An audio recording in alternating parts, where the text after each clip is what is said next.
This is 10-year-old autistic student, Kenzie, who was suspended from Manor College recently after an incident involving a transgender student using the girls' restroom.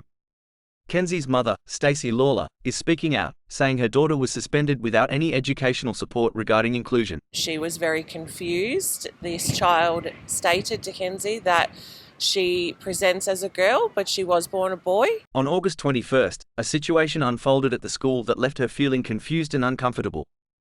According to Stacey Lawler, her 10-year-old daughter Kenzie, who is autistic, encountered a transgender student using the girls' restroom. In response to the incident, the school issued a 2-day suspension to Kenzie.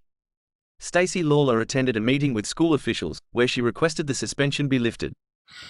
Being autistic, things are very black and white.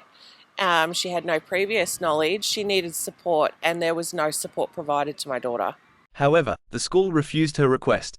Despite Manor College's stated values of valuing and empowering children to participate in decisions which affect their lives, Stacey claims that her daughter was suspended without receiving any education or support on the matter. And accessing the toilets, Kenzie then said that you have boy parts and you need to use the boys' toilets. Kenzie's grandmother also attended the meeting alongside Stacey Lawler. However, she claims they were asked to leave the meeting, leaving them with unanswered questions.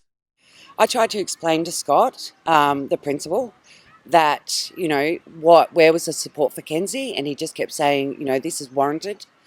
And I eventually said, look, I think the media needs to know about this. There are other students in that class. Parents should be aware, just in case the situation happens to them.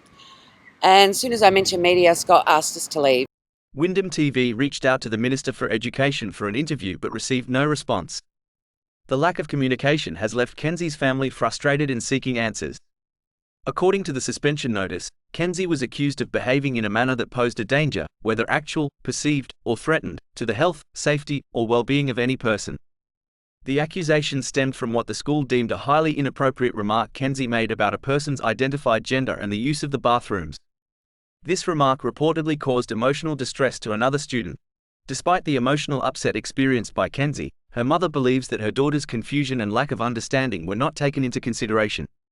It's not right. What he has done, he's made a decision based off verbal communication and not taking into consideration that everybody with a disability needs to be heard. The suspension of 10-year-old Kenzie has raised questions about how schools address incidents involving gender identity and inclusion, particularly when students may not fully understand the complexities of the issue. Whether it be Kenzie or any other child, there should have been more support for Kenzie. End of story.